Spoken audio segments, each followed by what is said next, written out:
Okay, listen.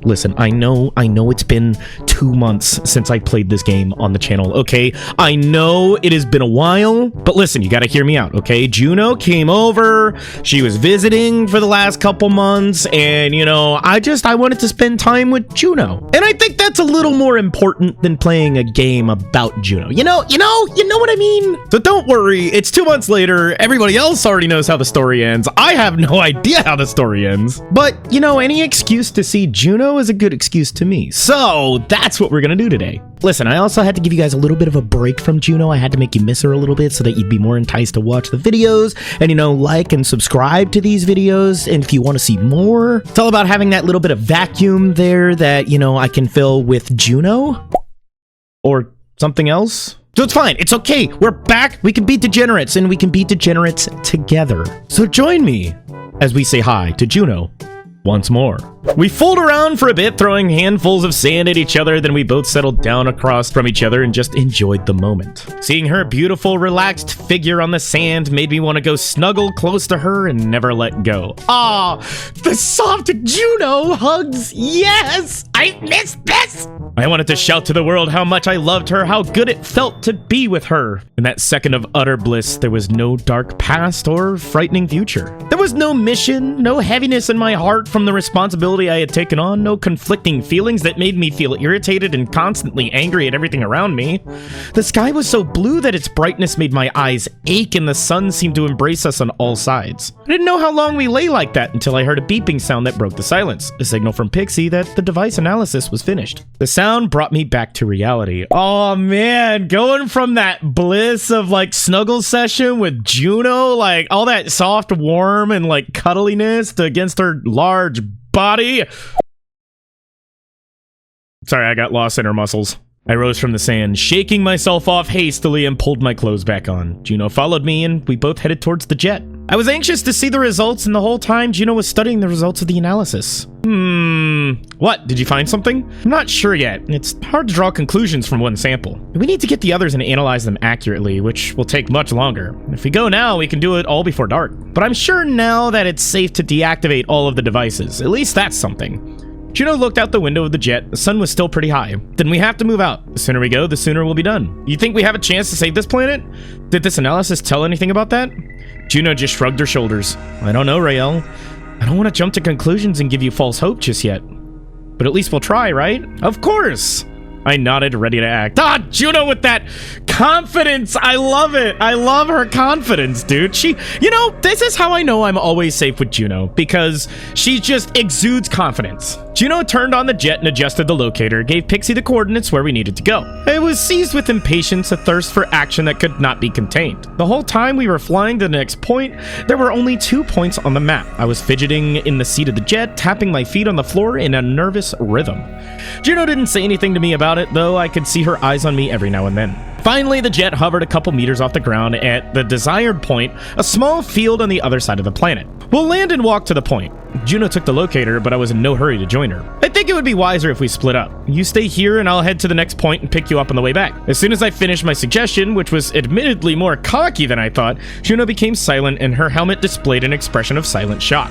What? No! Oh, don't be angry at me. I was just making a suggestion. I was just saying we could cover more ground if we split up. You know, I would never want to split from Juno, though. I wouldn't want to be by her side. Because, I mean, why would I split from that? First of all, it's safer to be together. That is absolutely not a good idea, Raeal. We're on a dangerous planet. So what? You're well trained and nothing bad would happen to you. Besides, it'll only take a few minutes to disable the device. We'll be in contact in case of anything. I'll be right back, and I'm not worried about me. I'm worried about you, dummy. You don't know this place at all. What if there's a dangerous creature out there and I don't get there in time to save you? My heart pricked with resentment. Oh, man. Put away your damn pride, dude. Like, honestly, my issue is he doesn't know this planet. Juno is right. Juno doesn't know this planet either.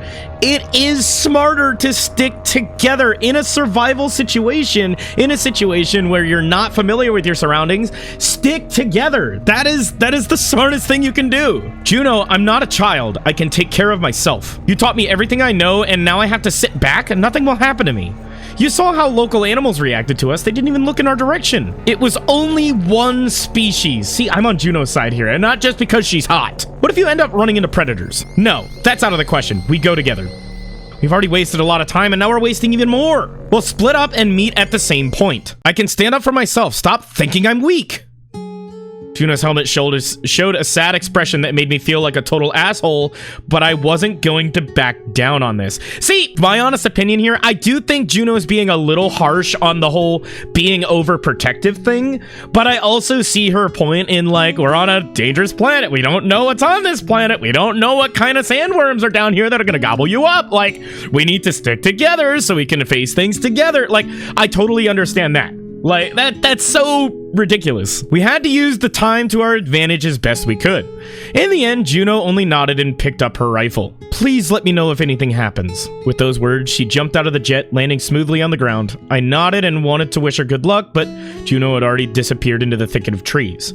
But I also think it's important that Juno understands how she's making us feel like we're pretty much useless even after all this training. After giving her a look, I returned to the control panel and asked Pixie to take me to the next point. The flight took a little time, during which I got my rifle ready and picked up the second locator, then landed on the side of the wide river and set down off the trail. I didn't know how long I'd have to walk. The jet could fly right up to the point because of the abundant dense thickets of forest, so once again, I had to waste time walking. See, again, I wish I could see these backgrounds in their entirety because I can tell it looks like a lot of illustration work went into these backgrounds. That's like my only gripe about this so far.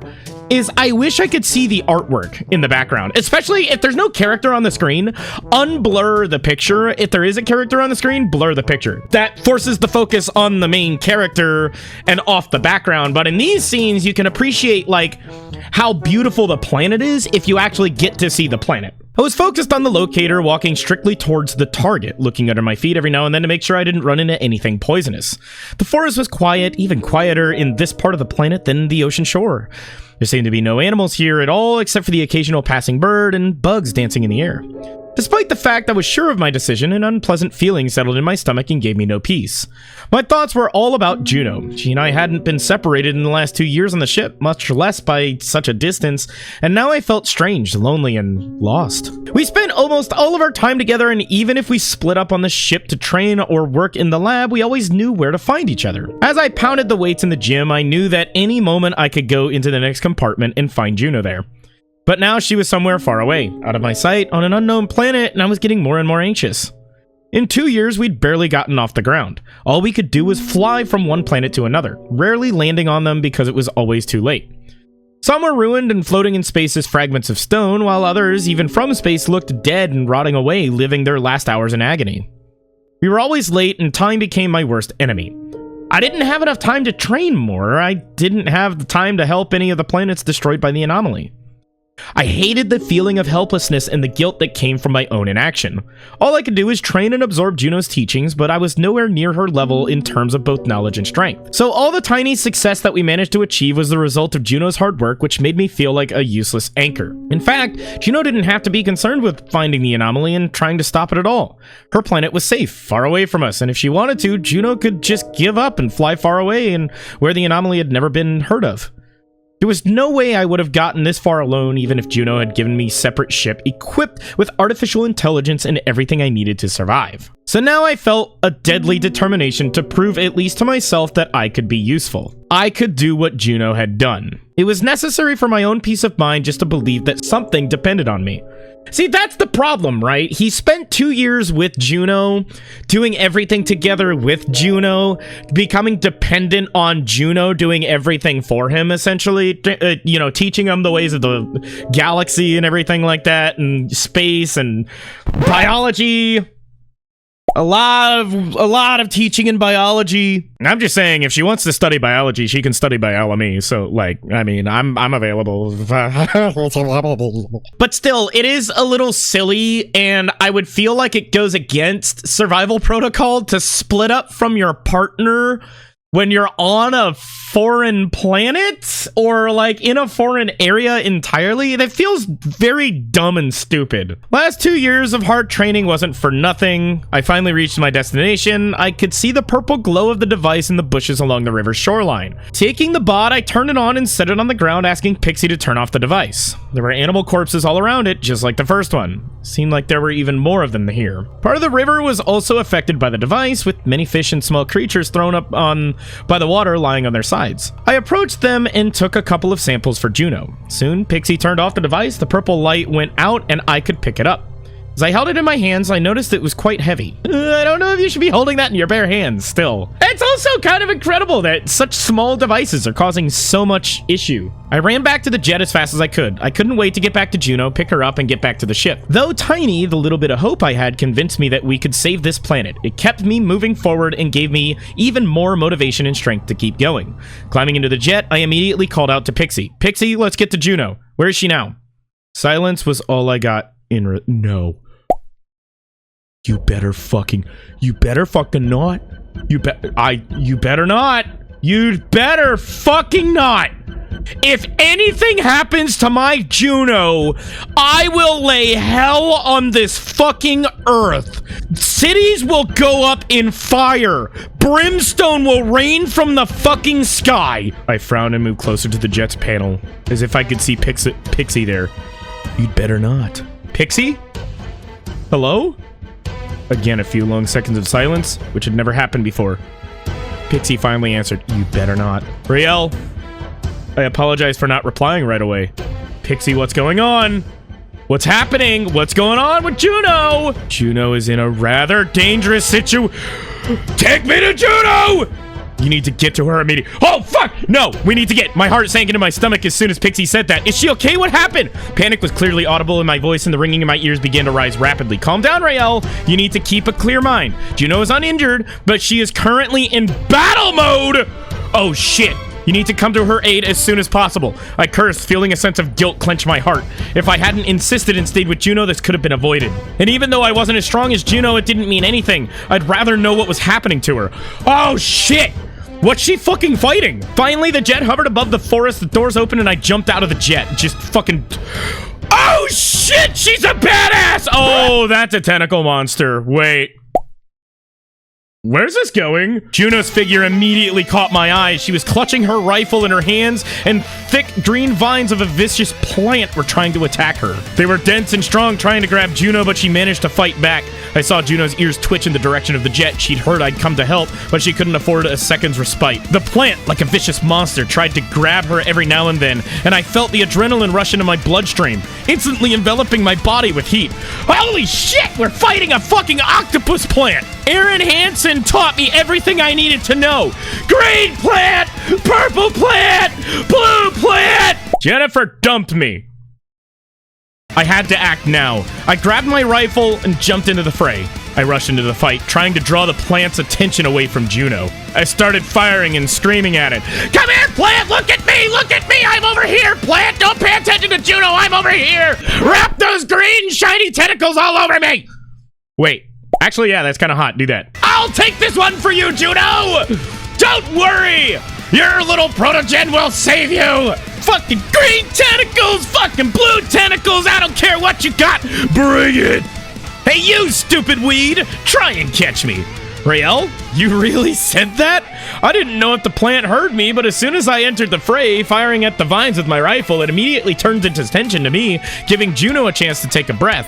At that moment, my body began to move on its own, all thanks to the muscle memory and everything I'd been learning for the last 2 years. I deftly dodged the vines that were trying to grab my legs, my heart pounded frantically against my ribs. I didn't see what Juno was doing at that moment. She disappeared from my sight, probably headed for the jet to help me out, but it didn't matter. At some point, I felt a vine wrap around my ankle and drop me to the ground. I gasped, feeling the air get knocked out of my lungs, and started firing from a prone position, not really aiming, just hoping to distract the monster. The vine clenched around my leg with tremendous force, threatening to break the bone, and the pain flared up and spread throughout my body. At that moment, I heard Juno's voice shouting, Raeal! Cover your face! Is she gonna shoot her load? I didn't have time to consider her request, but I instinctively followed the command and covered my face with both hands. Oh, she's shooting a load! In the blink of an eye, the jet was hovering right above the plant's maw. A strange substance emerged from the bottom of the jet. Herbicide, I thought. The monster let out a long, bestial roar, and the vine that was gripping my leg and pulling me forward towards its maw weakened immediately. The monster shrank into a lump, continuing to growl in agony as the herbicide ate away its body. She shot her hot load all in that monster's maw. Hot! When I took my hands away from my face, Juno had already jumped to the ground and sprinted towards me, falling to her knees beside me. Raeal, are you okay? Are you alright? Did it hurt you? On her helmet, one emotion replaced another as if the helmet had short-circuited. She's going through all the emotions at once. I'm glad you're okay. As soon as Pixie told me, I came over here to help. Like, I heard that you were in trouble, and my immediate thought was, Pixie, lock on to Juno's location. Ready? Engage. Tea, Earl Grey, hot. I sat down on the grass, coming to my senses. I'm fine. It's nothing, just a bruise at most. Damn it, I didn't know these things lived here. I should have known. There's a reason it was so quiet when we landed. Juno, it's okay. It's all my fault. We shouldn't have split up. I'm sorry. I didn't want it to turn out like this. Juno helped me up, setting me on my feet, and immediately squeezed me in a smothering hug. Oh, yes! My face is so warm! I wish this hug could last forever! I wrapped my arms around her waist in response, breathing in her scent, feeling that she was perfectly fine in my arms. Oh, that's so sweet. It's okay. It's not your fault. We were both stupid. Let's not split up again, okay? Especially on unknown planets. Of course, never again. I'm sorry, Juno. I didn't mean for this to happen. It's all my fault. I was stupid. I acted like a child. I'm so ashamed. You could have gotten hurt because of me. Juno only shook her head, interrupting the flow of my apology, and pulled me even closer to her. She is never letting me go. She is going to smother me until I fucking collapse, and you know what? I'm okay with this. You couldn't have seen this coming. Besides, the most important thing is that we're both safe. Let's get back to the ship, okay? Did you get the device? Yeah, I got it. There were no creatures there. Oh, and I also got a few samples for you. Juno smiled warmly at me, gently stroking my cheeks with her fingers. Thank you, Raeal. I was so worried about you. We stood in the middle of the forest in a tight hug for a while, then hurried back to the jet, tired and dirty from the fight. Juno took the devices to the mini-lab, and I sat in the chair by the navigation panel, looking out of the jet window at the planet moving farther away. My body was still hot from the fight. I stared at the planet, realizing that Juno and I might be its last visitors. But in that moment, I didn't feel the longing that had eaten away at my heart hours before. Now it was kind of a relief and acceptance. I was glad that we'd been here, that we'd been able to create memories that would stay in our minds forever. And even if this planet was gone in a couple of days or weeks, we could know that it had once been. And maybe, as Juno rightly said, one day it will fully recover from what happened, and we will come back here again to see the new flora and fauna, to see what happened to it during our absence, knowing that we did everything we could to prevent its destruction. Oh. The next day! While Juno carried the devices to the lab, we went straight to the shower. All I wanted to do was wash away the signs of the struggle and the grains of sand that clung to my skin after our time on the beach. Finally, I felt the fatigue rolling through my muscles. It wasn't every day that I went into battle, after all. What happened on the planet today made me realize that all the training I had done wasn't really helping me. I beg to differ. I think that training helped you quite a bit. I think you from before would not have been able to go in and help Juno that way. In all honesty. From the first game, absolutely not. No. Your training gave you that survival instinct of, like, muscle memory and everything. To be able to give Juno the ability to breathe and step back and think about what she needed to do and then launch the herbicide into the plant's face. That's kind of hot that she was able to handle that like that. Yes, I had become more agile and fast, and my endurance had improved, but sparring with Juno in the gym, where everything was so clear and easy, couldn't compare to a real fight that could happen anywhere. And that's where I think you lack experience, is actual experience. In a lab, you're safe. Out in the wild, you're not entirely safe. The fact that my opponent wasn't someone whose techniques and behavior I knew, but an unknown creature, only heightened my desire to improve and train until I reached my limits. I realized that only real practice would prepare me for the tests ahead and make me worthy of being Juno's partner. It was terrifying to imagine that today things could have turned out differently, and I could have lost her due to a stupid accident. What would I do then? I would probably blame myself for the rest of my life, which would have been significantly diminished without her. Yes, I had some knowledge of the ship's controls, but it still wasn't enough. I couldn't continue traveling knowing that Juno was dead and I wasn't strong enough to protect her. Today, I truly understood the risky game that Juno and I were playing. I realized what I had gotten myself into, driven by revenge. But no matter how terrible it was, I couldn't back down. I had no right to. I tried to push those thoughts out of my head because they weren't helping at all. In fact, in this situation, they were only making things worse. The desire for revenge, to find the source of the anomaly, to find the one who had created it, was still there. However, now it was joined by fear of what we might face in the future. After getting out of the shower, I went straight to the bedroom. The ship was quiet, and Pixie had dimmed the lights to create the illusion of night. It was the only way to regain some sense of time, as it was always dark in space. Oh, there she is! In her casual clothes! Oh, I wonder how long those are gonna stay on. When I walked into the bedroom, Juno was already there waiting for me. She was lying on the bed on her stomach. As soon as she heard my footsteps, she turned and looked at me over her shoulder, smirking softly. I hope you're not too tired? Oh, yep, nope. They aren't staying on for very long. Juno smiled, keeping her eyes on me. I shook my head, approaching her and settling onto the bed beside her. Gently, I ran my hand down her back, tracing the elegant curve of her spine until my palms settled on her lower back. A wave of tenderness washed over me, accompanied by a pleasant flutter of anticipation stirring in my lower abdomen. I think this is a good spot to probably end it. I don't know. Hold on. Let's see where this goes. I can't believe I could have lost you today. A frown appeared on Juno's helmet. Don't think about it. You got there just in time, Raeal. And if I hadn't, we don't know what would have happened. This is just a hypothetical scenario. Juno tucked her legs underneath her body, finding herself in a knee-locked position. Stop being so sour, Raeal. Oh no. Come here. Well, I was right. Those clothes didn't stay on for very long. Anyway, this is the part that gets uploaded to Fansly. Thank you, everybody, so much for checking out this video. I hope you enjoyed this little escapade back into My Furry Protogen 2. More videos will be coming out soon, so make sure you stick around for more. And if you do like this kind of stuff, make sure to subscribe so you don't miss the next upload. We still have to figure out where the anomaly's coming from, so maybe we'll find out in the next episode. Anyway, thank you, everybody, so much for watching. I'm RaealTheProtogen, and I will see you in the next video. Bye-bye! Go.